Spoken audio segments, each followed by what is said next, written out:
반갑습니다. 서울교당에 근무하고 있는 김혜원 교무입니다. 불보살들은 전심과 후심이 한결같아서 불보살이 되었으나 범부들은 처음 발심과는 달리 경계를 따라 그 마음이 흔들려 퇴보함으로 성공을 보지 못하나니 그대들은 언제나 도 즐기는 마음과 공위하는 마음으로 전심과 후심이 한결같게 하라. 정산종사 법어 권도편 20장 법문입니다. 저는 부처님과 같은 사람이 되어야겠다고 첫 발심했던 때가 초등학교 2학년 9살이었습니다. 초등학교 시절에 저희 가족들은 주말이면 절을 자주 다니곤 했습니다. 제가 당시에 글로만 되어 있던 책을 읽는데 취미를 갖지 못했었던 것 같아요. 그러던 때 어느 날 아버지께서 절에 갔을 때 글로 된 책을 잘 읽지 않는 저에게 만화책을 3권 사주셨습니다. 한 권은 석가모니라는 만화책으로 석가모니 부처님 팔상에 관한 만화책이었습니다. 나머지 2권은 아름다운 부처님 나라, 향기로운 부처님 나라라는 책으로 우리나라의 불교 이야기와 중국 인도를 중심으로 한 부처님과 선사들의 이야기가 담긴 책이었습니다. 저는 태어나서 지금까지 닳도록 읽은 책 중에 교전을 제외하고는 석가모니 만화책이 유일했습니다. 저는 9살 나이에 정말 처음으로 생로병사, 특히 죽음이라는 것을 처음 접하게 되었던 충격이 사실 지금도 선명합니다. 그리고 이 책장을, 석가모니 만화책 책장을 덮을 때는 사람 가운데 부처님과 같은 사람이라는 분이 존재하구나. 그것을 알아차리고서 부처님과 같은 사람이 되어야겠다 하는 것을 늘 마음에 갖게 되었습니다. 그러나 현실적으로 19살에, 10년 뒤 19살에 출가를 앞두고 있었을 때에는, 그리고 출가한 이후 오늘날에 이르기까지의 제 모습을 돌아보면 전심과 후심이 한결같지 못했던 것 같습니다. 정산종사께서 말씀하시기를 불보살들은 전심과 후심이 한결같아서 이 불보살이 되었다고 하십니다. 여기에서 전심과 후심의 의미를 뒷문장을 통해 살펴볼 수 있습니다. 이 범부들은 처음 발심과 달리 경계를 따라 그 마음이 흔들려 퇴보함으로 성공을 보지 못한다고 하신 문장을 보아서 이 전심은 앞의 마음, 후심은 뒤의 뒷마음이라고 하는 건데, 이 전심, 후심의 기준은 경계를 따라 마음이 흔들려서 결국 목적하는 바를 이루었는지 이루지 못했는지에 있다고 보입니다. 저는 이 한결같은 마음으로 사는 분을 참 존경하고 좋아합니다. 제가 늘 마음에 스승으로 모시고 계신 분들의 공통점이 바로 이 한결같은 분들이었던 모습이었음을 제가 느낄 수 있었습니다. 정말 언제 어느 때 배워도 정말 늘 고요하고 그 여여한 심경으로 저를 맞이해 주시고, 10년 전에 배웠던 모습이나 지금 10년 후의 모습을 뵐 때 정말 그 여여한 늘 한자리에 계신 것처럼 보여지는 모습이 저는 굉장히 큰 위안을 얻기도 하고, 거기에서 큰 희망을 얻기도 하고, 또 거기에서 제가 앞으로 어떻게 나아가야 할지에 대한 길을 발견하기도 합니다. 그처럼 한결같다고 하는 것은 늘 처음과 끝이 여일한 것을 의미하는 거겠죠. 저 역시 9살 때 가졌던 그 초발심이 경계 따라 흔들리지 않고 한결같이 이어져 왔다면 불보살이 지금 이미 이루어졌을 텐데, 아직 그러한 힘과 실력을 갖추지 못한 것을 보면 저는 한결같이 못했다는 것을 사실 인정합니다. 경계에 따라서 제 마음이 쉴 때도 있고 멈출 때도 있었고 오히려 퇴보할 때도 있었습니다. 그러나 전 여기에서 낭망하지 않을 수 있었던 것은, 다행이라고 여길 수 있었던 것은, 정산종사님께서 어떻게 하면 이 전심과 후심이 한결같을 수 있는지에 대해서 그 방법과 길을 말씀해 주셨다는 데 있습니다. 그것은 바로 언제나 도를 즐기는 마음과 공을 위하는 마음을 가지라는 것입니다. 저는 이 말씀을 받들었을 때 제가 요즘 참 부족하다고 느껴져서 굉장히 마음에 대조하려고 노력을 하고 있고 공을 들이고자 하는 표준과 너무 부합이 돼서 정말 제 마음에 밝게 살아나는 것을 느꼈습니다. 전심과 후심이 한결같게 하는 것은 첫째, 도를 즐기는 마음을 갖는 것입니다. 이것은 대종사님께서 말씀하신 천상락과 같습니다. 이 천상락은 곧 도로서 즐기는 마음을 이름하신 것이죠. 이는 곧 형상 없는 마음의 락으로 이 형상 있는 물건이나 환경을 초월하고 이 생사고락, 선악인과에 해탈하여 당하는 대로 마음이 항상 편안한 것을 말합니다. 이 본래 생멸이 없고 분별 주착이 없으며 이 고락과 선악이 끊어진 뚜렷하고 고요한 마음, 이 청정한 마음으로 경계를 대하다 보면 천상락을 누릴 수 있다 하는 것이죠.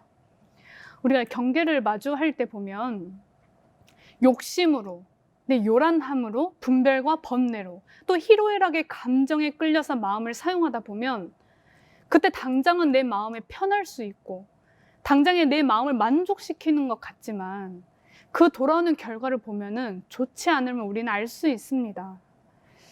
이 상대가 나를 향해 어떠한 말을 했을 때 그 말에 끌려서 나도 순간적으로 감정적인 말과 행동을 취하면 그때 그 마음에는 나도 할 말은 한다. 참으면 병되니까 참지 않고 나도 표현을 한다. 이렇게 하면서 스스로 만족을 할 수 있을지 몰라도 그로 인해 돌아오는 결과는 어떤 서로의 서운함, 어떤 다툼으로 번질 수 있는 요소가 되기도 하고 심지어는 미운 마음이 더해져서 서로의 상생이 아닌 상처를 줄 수도 있는 관계로 변할 수가 있게 됩니다. 이렇게 경계를 대할 때 마음이 흔들릴 수 있다 할지라도 거기에 끌려가지 않을 수 있는 대중심을 갖고 있으면 우리가 마음의 참다운 락을 얻을 수 있다 하는 것이죠. 그러나 우리가 이 마음이 요동치는 경계를 대할 때 이 빈 마음, 본래 청정한 마음을 챙겨 경계를 대한다는 것이 사실 처음에는 괴롭게도 느껴져요. 우리가 어떤 이렇게 막 경계에 따라서 그저 마음을 행하는 것이 아니고 그것을 멈춰서 내가 이 도에 맞게, 법에 맞게 마음을 사용하려고 하면은 처음에는 어떻게 이것이 도를 즐기는 마음이 되는 거지? 하는 이런 의심이 들 정도로 이 괴로움이 있는 거죠. 왜냐하면 이 그동안에 반복해왔던 내 욕심에 바탕한 마음의 습관을 멈추는 것이기 때문입니다. 그러니까 그 전에는 내 기분이나 감정 따라서 그냥 말과 행동을 해왔다면은 우리 그런 교도님들께서 그런 말씀 하시더라고요. 원불교가 사람 잡는다. 사람 잡는다. 이런 말씀을 하실 정도는 이 마음 공부를 해야 하는 이유를 알고 그런 이치를 아시기 때문에 내가 기존대로 살아왔던 대로 살 수가 없는 거라는 거죠. 그래서 이 마음락을 즐기는 거, 도를 즐기는 마음은 결국 그 근저를 보면 나를 이기는 공부가 사실 바탕되어 있는 것입니다. 작년 서울교당에서는 이 수능과 자녀 축원 100일 기도를 했어요. 제가 1년 차 때 이 기도를 할 때는 이제 뭐 일주일에 한 번 이렇게 교도님들과 모여서 한다거나 이렇게 했는데 제가 2년 차가 되었을 때에는 100일 기도를 매일 새벽 5시 30분에 라이브로 교도님들과 함께 진행을 했습니다. 이제 기도를 진행할 때 우리 남자 부교무님이 있는데요. 우리 남자 부교무님은 라이브를 켜고 이 진행 상황을 점검을 해야 됐기 때문에 방송실에, 기도 시간에는 방송실에 있었어요. 그러니까 막상 불단에서 사회를 하고 독경은 제가 하고 우리 교감님께서는 기원문을 올리시는 거였죠. 그러니까 이제 100일 기도를 하려고 하면은 제가 빠지지 않고 나가야 교감님이 혼자 진행하는 일은 이게 피할 수 있게 되는 거예요. 그런데 이제 이 100일 기도를 하는 동안에 그 새벽에 일어나서 기도를 나가는 그 짧은 몇 분 사이에 정말 수없이 많은 마음들을 저는 사실 마주하면서 보냈습니다. 그 무엇보다도 사실 100일 동안 가장 힘들었던 것은 이 몸의 컨디션이었어요. 어떻게 그 교당의 여러 가지 일정들 속에서 이 몸 컨디션에도 곡선이 있는데 그 100일 동안 어떻게 몸 컨디션이 마음대로 되어지지가 않잖아요. 그래서 정말 컨디션 따라서 오늘만큼 정말 진짜 쉬고 싶다. 도대체 오늘은 기도가 며칠째인가. 기도는 도대체 언제 끝나는 것인지, 이런 마음들이 아침에 일어나면서 눈 뜨는 순간에 그 찰나에도 여러 가지 마음들을 마주하는 거예요. 그래서 처음에는 이렇게 일어나는 번뇌들에 끌려가는 것을 참고 돌리기를 반복을 했죠. 정말 나는 무슨 일이 있어도 100일 기도는 기어서라도 나가겠다, 이런 마음을 가지고 임했기 때문에 기도를 끝나고 쉴지언정 기도는 나갔었단 말이죠. 그런데 이렇게 그 아침에 경계에 끌려가고자 하는 마음들을 자꾸 멈추고 살피고 돌아보고 하는 그러한 것들을 하루 이틀 몇십 일을 반복하고 100일이 돼서 탁 끝나니까 거기에서 오는 기쁨이 있다는 것을 느꼈어요. 처음에는 이 법의 표준에서 내가 그냥 경계에 끌려가는 마음대로 사는 것이 아니고 그 마음을 멈춰서 내가 도로서 살고자 하는 그 마음을 챙긴다는 것에는 괴로움이 따랐습니다. 왜냐하면 내가 그렇게 습관이 되어 있지 않았기 때문이죠. 그러나 이 마음을, 도로서 챙기는 마음을 하루 이틀 100일을 하고 보니까 도에서 즐기는 마음이 나올 수가 있는 거구나 하는 것을 경험을 했던 것입니다. 그래서 이 뚜렷하고 고요한 본래 마음자리를 대조하며 경계를 살펴가다 보면 도를 즐기는 마음을 가질 수 있게 되고, 또 이 마음이 곧 전심과 후심을 한결같이 이어가게 하는 바탕이 되는 것임을 느꼈습니다.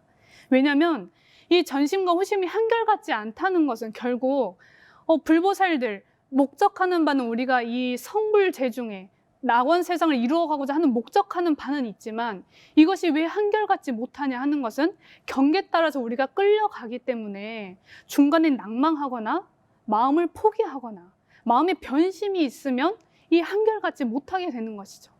그러나 그러한 경계를 대할 때 내가 도로서 챙기는 마음을 가지고 거기에 즐기는 마음을 맛을 보다 보면은 경계에 휘둘려 가지 않고 오히려 도로서 그 경계들을 살펴가고 활용해 나갈 수 있기 때문에 이 목적하는 바 전심과 후심이 한결같아질 수 있는 것입니다.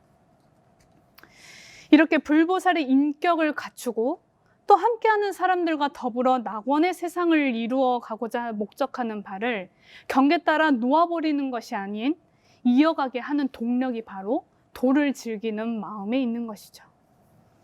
다음은 공을 위하는 마음을 가지는 것입니다. 여기서 공은 공변될 공자를 뜻합니다. 이 공심은 사전적 의미로 공평하여 사사로움이 없는 마음이란 뜻입니다.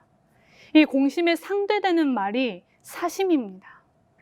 여기서 나 개인만을 위하는 마음이 아닌 나를 포함한 전체를 위하는 마음, 이 사사롭거나 어느 한편에 치우침이 없는 공변된 마음을 가지는 것이 곧 공을 위하는 마음입니다. 저는 이 공을 위하는 마음을 가지라는 말씀을 받들 때 사실 마음에 보은이라는 글자가 새겨졌습니다. 어떤 학인이 정산종사님께 여쭤보는 거예요. 어떻게 하면 공심이 양성됩니까? 저 같아도 여쭤봤을 것 같아요. 그때 정산종사님께서 마치 저를 위해 자비의 마음으로 이렇게 이야기를 해주시는 거죠. 이 몸이 사은의 곡물임을 알아라 하는 거예요. 그러므로 보은은 의무임을 알아야 된다. 인생의 참 가치는 이타에 있음을 알 것이요. 자리라는 것은 내 개인의 이익을 의미하는 거죠. 자리의 결과와 공익의 결과를 철저히 자각할 것이니라 라고 이야기를 해주십니다. 즉 우리는 이 순간순간 존재하며 살아가는데 결코 나 혼자, 나 홀로의 힘으로 살아갈 수 있는 것이 아닙니다. 이것은 아마 누구도 부정할 수 없는 사실일 것입니다. 그러기에 대종사님께서 이 사은교리에 이 사은을 없어서는 살 수 없는 관계로 명시하신 것입니다. 그러기에 우리는 이 몸은 사은의 곡물입니다. 천지 부모 동포 법률의 은혜로 지금 이 순간 존재를 하고 살아 숨쉬고 있는 것이죠. 그러기 때문에 보은을 의무라고 하신 것이라 생각을 합니다. 이 보은이 선택이 아닌 의무라는 것이죠. 대종사님께서 사은교리장을 이야기를 하실 때 사은 배은에 대한 설명하신 것을 보면 공통적으로 표현한 문장이 있습니다. 천지 부모 동포 법률에 대한 피은, 보은, 배은을 알지 못하는 것과 설사 안다 할지라도 보은의 실행이 없는 것이 곧 배은이다, 이렇게 이야기를 하시는 거예요. 전 처음에 사실 이 말씀을 받들었을 때 굉장히 무섭게 느껴졌어요. 아니, 보은의 실행이 없는 것을 배은이라고 하는 건 이해가 되는데, 피은된 내역, 보은하는 길, 어떤 것이 배은하는 것인지 이런 것들을 알지 못하는 것도 배은이라고 이야기를 하셨다는 거예요. 이렇게 나라고 하는 존재가 곧 이 사은의 은혜 속에 순간순간 살아가고 있기 때문에 우리는 은혜에 힘입어 살아가고 있는 것입니다. 그래서 이 은혜 없이는 살 수가 없는 것이죠. 이러한 이치를 우리가 사실 확연하게 이 마음으로 진정 느끼다 보면은 이 나만을 위한 욕심을 추구하면서 살아갈 수는 없게 되는 것입니다. 이 자연스럽게 그렇게 안 되는 거죠. 왜냐하면 이미 나 자체가 사은의 은혜로 살고 있기 때문에 우리가 생활에 가는 그 지침과 표준이 바로 이 공을 위하는 마음을 가지며 살아가야 한다. 이것이 곧 보은이라고 할 수 있는 거죠. 내가 알든 모르든 은혜를 받고 살아가고 있기 때문에 이 보은을 한다는 것은 결국 이 나만을 위한 자리주의가 아닌 이타의 참 가치를 실현하는 것이 되는 겁니다. 이 이타적 대승행으로 일체 중생을 제도하고자 하신 것이 바로 불보살들이 목적하는 바 마음입니다. 이 공을 위하는 마음을 가지고 산다면 곧 경계를 대할 때마다 내가 본래 목적하는 바를 챙겨서 전심과 후심이 한결같이 될 수 있는 것입니다. 저는 이 공을 위하는 마음을 잊지 않고 마음에 새길 수 있게 되었던 핵심이 바로 보은에 있다고 말씀을 드렸습니다. 왜냐하면 제가 그 경험을 통해서 느끼게 된 것이 있었어요. 이 보은이 아닌 제가 마음에 베푼다라는 생각을 하면서 뭔가를 공을 위할 때 정말 자칫 사심으로 쉽게 흐른다는 것을 경험을 했습니다. 이 베푼다 하는 것과 보은한다는 것에 굉장히 묘한 차이가 있다는 것을 스스로 알게 되었던 것입니다. 정말 제가 교당 일을 할 때 정말 내가 어떤 시간과 공력을 들여서 내가 할 수 있는 것, 정말 어떤 교감님이나 남자 부교님과 교도님들을 위해서 내가 좀 더 고생을 하더라도 내가 그것을 위한다는 생각으로 베푼다라는 마음으로 했던 것이 저도 모르는 가운데 흔적으로 남아있던 거예요. 그게 어디에서 드러났냐 했을 때 정말 일이 갑자기 막 몰리고 바쁠 때, 그리고 정말 나는 이 정도 했는데 상대는 그것이 뭔가 이게 나하고 좀 핀트가 달랐을 때, 그때 제 마음이 그냥 경계로 요란하게 다가오는 거예요. 이 처음에는 내가 좋은 마음으로 내 몸을 움직이고 내 나름대로 베푼다고 생각했던 좋은 마음이 결국 불만과 불평으로 변하게 되는 것을 느꼈던 것입니다. 그럼 왜 나는 처음에 좋은 마음을 가지고 했던 것이, 이 전심이 왜 환경과 경계로 인해서 마음이 달라지는 걸까? 마음이 왜 변하게 되는 걸까를 생각을 해보게 되었습니다. 그 마음의 원인을 살펴보니 제 마음에 보은이 없었던 것입니다. 내가 늘 은혜를 입고 살고 항상 고요하고 청정한 자리를 알아차리고 있으면 내가 그 상황에 내가 할 수 있는 도를 그저 할 따름인 것인데, 제가 서로를 위해, 교당을 위해, 전체를 위해 감사한 마음으로 보은행을 하는 것이 아니었던 것입니다. 그래서 내가 이 마음속에 보은을 입고 있으니까 공을 위하는 마음을 내다가도 쉽게 사심으로 흐르게 되는구나 하는 것을 알아차리게 되었어요. 왜냐하면 내가 베풀고 나면은 뭔가 베풀었다는 마음이 남아서 그것을 인정받고 싶고 뭔가 알아주길 바라는 마음이 그림자처럼 따라오는 것이 있었던 것입니다. 그래서 뭔가 내가 은혜를 베풀었으니 그에 상응하는 것을 은연중에 바라고 있는 것을 느꼈던 것이죠. 그러나 묘하게도 내가 늘 생활하는 그 마음 가운데 보은에 초점을 두고 있으면 내가 온전한 마음을 챙겨서 감사한 마음으로 공을 위해서 내가 마음을 내는 것이 훨씬 수월하다는 것을 느꼈습니다. 제가 어느 날 전무 출신 훈련을 했던 적이 있었는데, 영산 성지에서 전무 출신 훈련을 했었습니다. 근데 그때 당시에는 제 마음에 정말 사실 마음에 좀 경계가 컸던 시기였어요. 그러니까 스스로 어떤 관계나 환경으로 인해 온 분별과 번뇌로 제 스스로 괴로움이 많이 끌었어 가지고 마치 그런 법문이 있죠. 이 눈에 티끌이 끼니 허운꽃이 요란하더라. 그 법문이 딱 저하고 부합되는 것처럼 제가 그런 상태였는데, 제가 선정진 시간에 선을 하면서 제가 제 마음을 들여다보니까 본래 내가 상대다 나다 할 것이 없는, 그것이 구분되기 이전에 정말 내 본래 참 나라고 하는 마음, 이 마음을 선명하게 느끼게 되는 시간을 가졌어요. 근데 그러다 보니까 이 나라고 하는 것이 너무 큰 나로 확장이 되는 것을 느낄 수 있었던 거예요. 근데 그 큰 나로 확장됨을 느끼니까 그 순간에 제가 참회의 눈물을 흘린 적이 있었습니다. 내가 너무나 이 티끌에 낀 눈으로 상대와 나를 구분 지음으로 인해 가지고 내가 보온을 할 줄 모르고 공을 위한다는 것이 내 사심을 위한 행위였다는 것을 알아차리게 되는 참회의 눈물이었던 것입니다. 제가 앞서 이야기했던 그 도를 즐기는 마음을 가지고 공부를 하다 보면 이 공을 위하는 마음이 더 잘 챙겨질 수 있는 것을 느낍니다. 그러니까 도를 즐기는 마음과 이 공을 위하는 마음이 둘이 아닌 것을 느낄 수 있다는 것입니다. 이 공을 위하는 마음에는 개인적 욕심에 중점을 두는 나가 없기 때문입니다. 이 나가 없다는 것은 결국 내가 본래 청정한 마음짜리 주함으로 인해 가지고 즐기는 마음락을 의미하는 것이죠.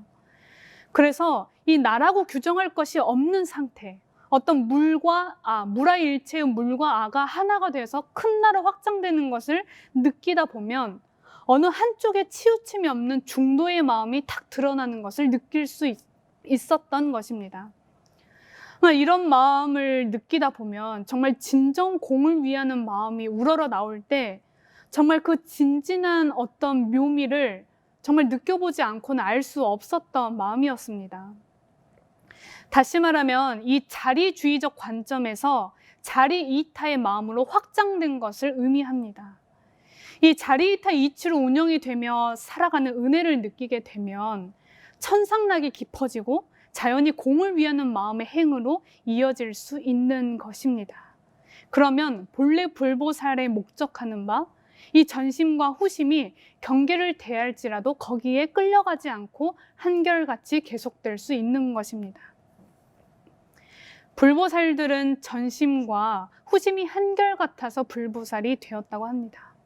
그러나 범부 중생은 처음 발심과 달리 경계를 따라 흔들려 처음 발심의 성공을 보지 못한다고 하셨습니다.